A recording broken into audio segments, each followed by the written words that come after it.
అందరికీ నమస్కారం. Welcome back to our channel on passive family members అందరికి కూడాను హ్యాపీ ఆఫ్టర్నూన్. ఈరోజు ఈ వీడియోలో మనం మన ఆన్ ప్యాసివ్ ఫౌండర్గా, ఆన్ ప్యాసివ్ ఫ్యామిలీ మెంబర్గా మనం చేయకూడనటువంటిది ప్రజెంట్ సిచ్యువేషన్లో మనకు ఎన్నో అవకాశాలు వచ్చినట్టు కనిపిస్తూ ఉంటాయి, కానీ వాటన్నిటి నుంచి మనం ఏ విధంగా తప్పించుకోవాలి, ఏ విధంగా సెక్యూర్ జోన్లో ఉండాలి అనే విషయం గురించి తెలుసుకుందాం. ఫస్ట్ టైం నా ఛానల్ ఎవరైనా చూస్తూ ఉన్నట్లయితే సబ్స్క్రైబ్ చేసుకోండి. కంటెంట్ నచ్చింది అనుకుంటే లైక్ చేయండి. Thank you very much. మనం ఒక 10 days బ్యాక్ నుంచి గమనిస్తూ ఉంటాం, ప్రతి ఒక్కరం కూడా ప్రతి ఒక్క గ్రూప్లో ఒక మెసేజ్ వస్తూ ఉంటుంది. ఏంటి అంటే, లింక్ నొక్కు గిఫ్ట్ పట్టు. అబ్బా, అక్కడ హెడ్డింగ్ చూస్తానే మన మైండ్ అబ్బా లింక్ ఒక్కటే కదా, నొక్కేద్దాం తొక్కేద్దాం అని కన్నా నొక్కేశారు అనుకోండి, అయిపోయి.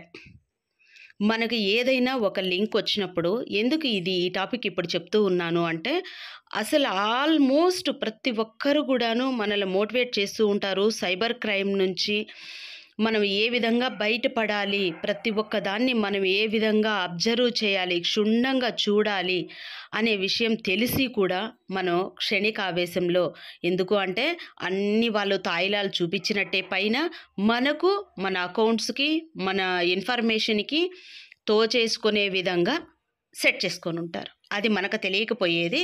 ఇప్పుడు Sankranti offer, next Christmas, next మనకి January 1 మరీ మెయిన్గా వీటన్నిటినీ ఒక దారిలో పెట్టుకోవడానికి, ఇలాంటప్పుడే మన మీద దాడి చేసే విధంగా కొన్ని లింక్స్ క్రియేట్ చేసి, అంటే 2-3 months నుంచి ముందుగానే అన్నీ రెడీ చేసి పెట్టుకొని, ఈ సమయంలో అంటే డీమార్ట్ వాళ్ళు ఆఫర్ ఇచ్చినట్టు, ట్రెండ్స్ వాళ్ళు ఆఫర్ ఇచ్చినట్టు, రిలయన్స్ మార్ట్ వాళ్ళు ఆఫర్ ఇచ్చినట్టు, నైస్ మార్ట్ ఆఫర్ ఇచ్చినట్టు, ఇంకా 2 రోజులు పోతే మన ఆన్ ప్యాసివ్ నుంచి కూడా ఒక సింబల్ రిలీజ్ చేసి ఇంకేదైనా పెడతారేమో.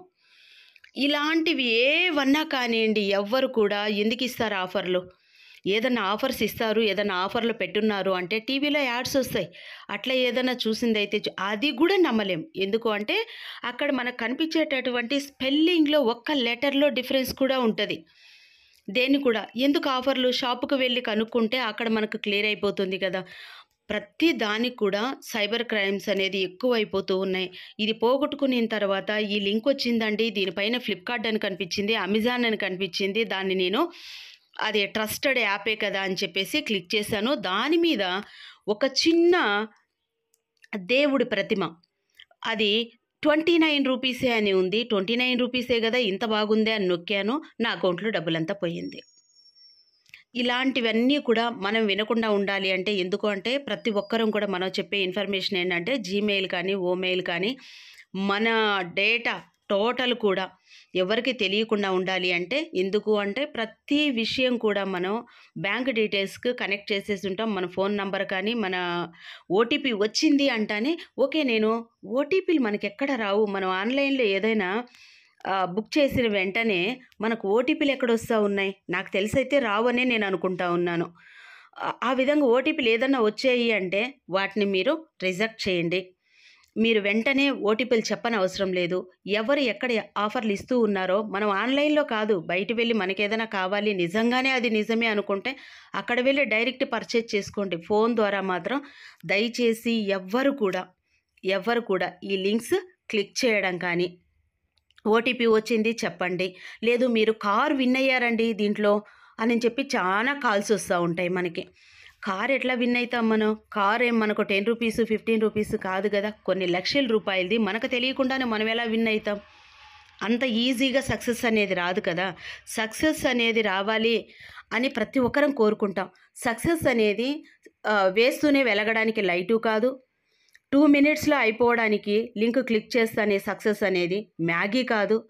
ప్రతి ఒక్కటి కూడా ప్రాసెస్ అంతా మనం ఏం చేస్తున్నాం, ఏ దారిలో ఉన్నాము, దేనికి మనం ఎలిజిబుల్లో ఉన్నాము అనేది మనకు తెలుసు. ఎవరో ఫోన్ చేసి మీరు కారు విన్ అయ్యారండి, లాటరీ తీసాం, లాటరీలో మనం ఎక్కడ పార్టిసిపేట్ చేసాం, మనం ఎక్కడ అప్లికేషన్ ఫిల్ చేసాం, ఇవన్నీ కాదు. ఒక్క సెకండ్ మన సబ్కాన్షియస్ మైండ్ని స్టేబుల్ చేసుకొని మీకు ఏ లింక్ వచ్చినా, కాకపోతే మనం మోసపోయినా పర్లేదు, కానీ ఈ లింకును 10 గ్రూపుల్లో షేర్ చేసి ఇంకా 100 మంది నష్టపోయే పని అయితే మన ఫౌండర్స్ ఎవ్వరం చేయకూడదు అని నేను అనుకుంటూ ఉన్నాను. చేయరనే నేను అనుకుంటూ ఉన్నాను. మీరు ఎక్కడ ఏ లింక్స్ కానీ వచ్చినా టక్కని మీరు క్లిక్ చేయొద్దు. ఆ లింకును వెంటనే మీరు 100 మందికి ఫార్వర్డ్ చేయండి. మీకు ఒక పెద్ద విల్లా ఇచ్చేస్తామన్నా కూడా మీరు ఎక్కడ ఫార్వర్డ్ చేయొద్దు. మనం సెక్యూర్గా ఉందాం, పక్కన వాళ్ళను కూడా సెక్యూర్ జోన్లో ఉంచుదాం. మన డీటెయిల్స్ అనేది పక్కన వాళ్ళకి ఎవ్వరికి పోకుండా వాళ్ళను కూడా సైబర్ క్రైమ్ నుంచి మనం కాపాడుకుందాం. లింకు నొక్కొద్దు, తల పట్టుకోవద్దు. ఇంకొకరి నష్టానికి మనం కారణం కాకూడదు. కాబట్టి మనం ఏ లింక్స్ అంటే ఆ లింక్స్, ఏ గ్రూపుల్లో అంటే ఆ గ్రూపుల్లో ఒక సెకండ్ టైం దొరికిందంటే వందల మెసేజెస్ వస్తూ ఉంటాయి. ఆల్రెడీ చాలామంది కాల్ చేసి మేడం ఇది నిజమా అని అడుగుతూ ఉన్నారు. ఇలాంటివన్నీ నిజాలు కాదనే నేను చెప్తాను. ఎవరు కూడా లింక్స్ నొక్కేటటువంటి పని, మీ మొబైల్ నంబర్ అక్కడ ఎంటర్ చేసి ఓటీపీ చెప్పేటటువంటి పనులు అయితే ఎవ్వరు చేయొద్దు. అందరికీ ఆల్ ది బెస్ట్. చాలా జాగ్రత్తగా ఉండండి. మనకు ఆన్ ప్యాసివ్ తరఫున ఒక గ్రేట్ న్యూస్ వినాలని అందరం అనుకుంటూ ఉన్నాము. ఆ లోపల ఎలాంటి మీ ఇన్ఫర్మేషన్ అంతా బయటికి పోకుండా చూసుకోండి. మన ఆన్ ప్యాసివ్ రిలేటెడ్ ఉండేటటువంటి అప్లికేషన్లో ఉన్న కాలమ్స్ అన్నీ జాగ్రత్తగా దాచిపెట్టుకోండి. వీలైతే మీ పాస్వర్డ్ని చేంజ్ చేసి పెట్టుకోండి. Thank you very much. అందరికీ ఆల్ ది బెస్ట్.